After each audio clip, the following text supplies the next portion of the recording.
Hey folks, I just got a new job and I've relocated to a new apartment to be closer to work. I'm told I actually have a roommate this time, which will be interesting because I'll have to figure out how to interact with other human beings again. But you know, I'm always up for a challenge.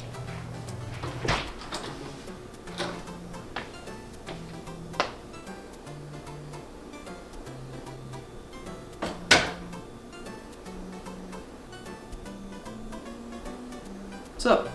Every so often, my friends and I will get into a new game, play it for 2 seconds, and then drop it and never touch it again. But also every so often, one of them proves to be special and has a bit of staying power. Lethal Company is a survival horror game where you have to explore a dangerous area full of scary monsters, which on its face doesn't really seem like something I'd enjoy. I get scared of my roommate closing the microwave too loud, and you expect me to like horror? And yet somehow, Lethal Company manages to be different. I honestly think the key component that makes the horror palatable for me is the fact that it's multiplayer. You're able to experience a lot of the spooks and scares without being completely alone because, well, that's scary. It also, interestingly, adds a lot of humor to the game. Despite being a survival horror game on its face, watching your friends get jump scared and mauled by monsters makes for a surprisingly comedic experience. However, the comedy doesn't actually detract from the horror. It's well made and effective enough that it can still be pretty scary even with another person by your side. And the game utilizes proximity voice chat, so if your friends die or abandon you, it instantly becomes 10 times more terrifying as it turns into a straight-up single-player horror experience. The core gameplay loop of Lethal Company is that you and your crewmates go about exploring various moons to collect scrap. Scrap is worth varying amounts of money depending on the item, and you have to collect enough scrap to meet a certain profit quota within a certain amount of trips or you'll be ejected into space and have to start over. You find scrap by exploring indoor facilities within the moons, which as the day progresses gradually get filled with more and more scary monsters. Then you also have to make it back to your ship with all your stuff, all of which weighs you down and makes you move slower, and also a bunch of monsters have spawned outside.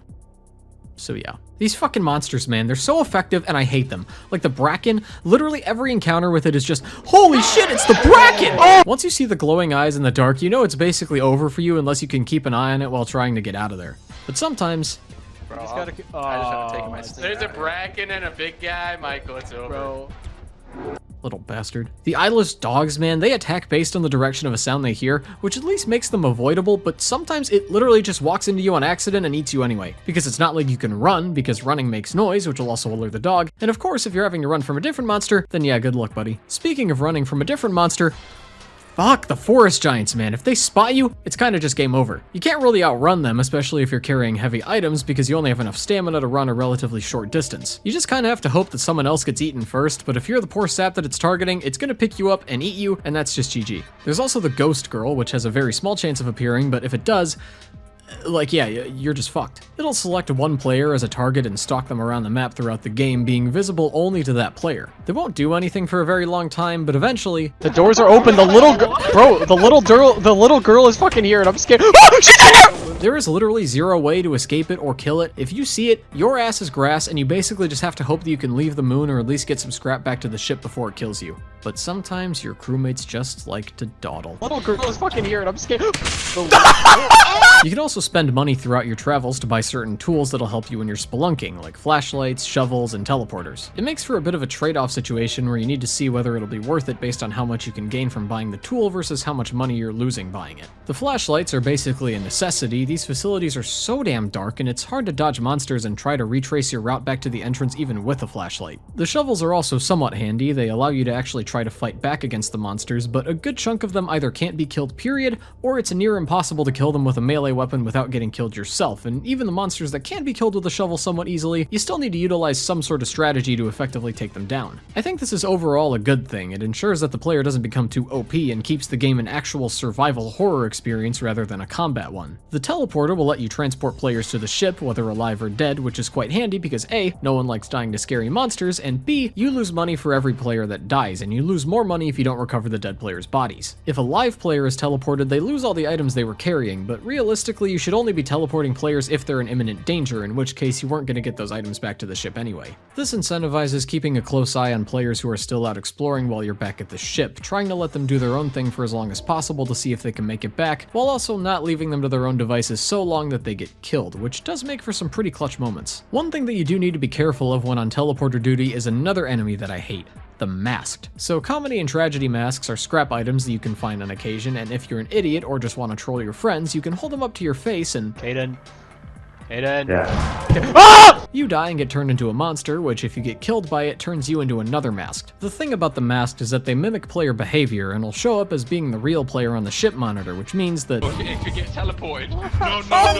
No.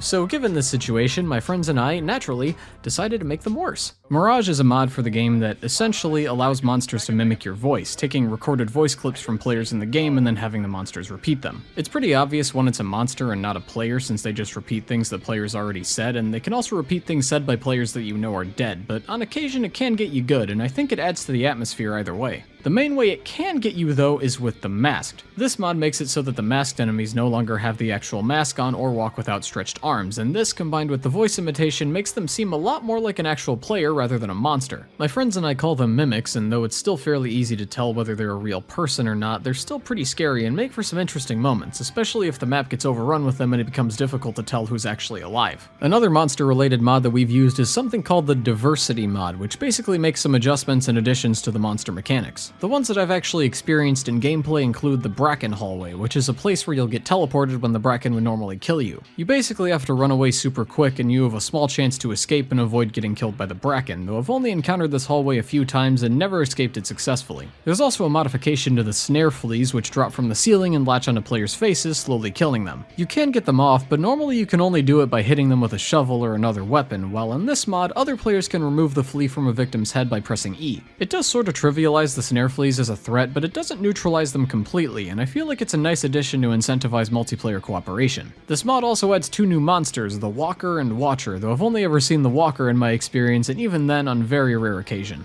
What is that? Oh, what is that? Oh! The Watcher, meanwhile, apparently hides inside vents and just tries to attack you when you walk by, but I've never seen them in action, so who knows. Another fun one is the actual Mimic mod, which has nothing to do with the masked enemies that my friends and I call mimics, but rather it creates fake fire exits throughout the map. Fire exits are alternative entrances and exits to the main facility, and they can be helpful for accessing new areas of the facility from the outside or escaping from monsters when you're on the inside. Fake fire exits are...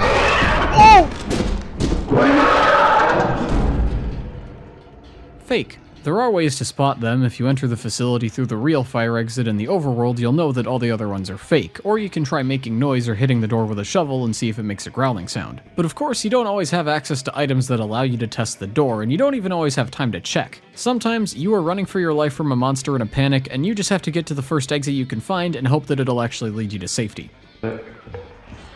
Fuck. No! I got through. No! That's how they get you. A few other fun mods we've used are the the Faceless Stalker mod, which... Hey guys, why is there fucking Slender pages? Yeah. The More Company mod, which allows you to play multiplayer with more players than the default limit of 4. Open Body Cams, which allows you to see the view of the player you're watching from the ship monitor rather than just a mini-map. Black Mesa Moon, which adds a cool custom map of the Black Mesa facility from the Half-Life series. Lethal Casino, which... I've seen more zeros than not zeros. Oh! Let's give fortune! 500! 500! Come on! Come on! Come on! Come on! Come on! Come on! We got 4 blackjack. Yeah, and my personal favorite, Badass Company, which adds an absolutely massive selection of custom emotes. The game comes with 2 emotes by default, dancing and pointing, which are nice of course, but sometimes you need to just... California girls are unforgettable. Daisy Dukes. Can you guys hear me? Lethal Company is a fun game whose gameplay certainly gives way to a lot of funny and memorable moments. But I'm just glad that my new job isn't as bad as what the Lethal Company employees have to go through. I mean, that would be miserable.